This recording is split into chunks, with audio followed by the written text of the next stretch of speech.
Well, Tim, right now all is pretty quiet. Since I've been here in the last 15-20 minutes or so, I've only seen about half a dozen people sitting around here on the main floor of the airport, presumably waiting to catch a flight.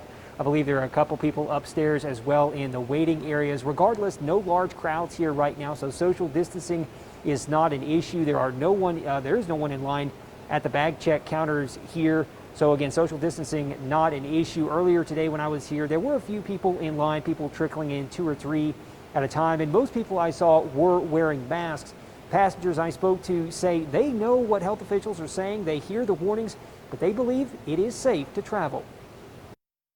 The holiday rush is on. Really, since Friday, we noticed that the parking lot was filling in a little bit, and the checkpoint seemed a little busier. But it's not your typical holiday rush. According to AAA, Thanksgiving holiday air travel is expected to drop 50% this year, with less than 2.5 million people taking to the sky for some turkey and pumpkin pie. I miss my family.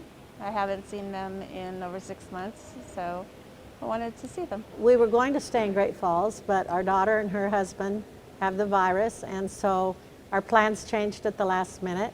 And our kids from Dallas were driving up, and they decided at the last minute that they weren't, and they said, "Mom, why don't you and Dad just come down here?" Passengers say they're taking the virus seriously, though. We are careful, and if we do get it,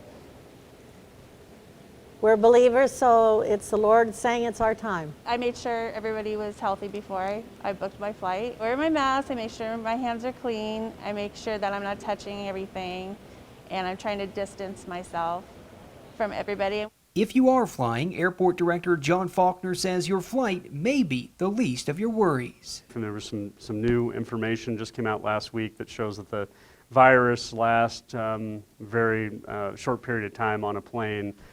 Just seconds because of the air handling system. And so your chances of getting the virus on the aircraft are incredibly low.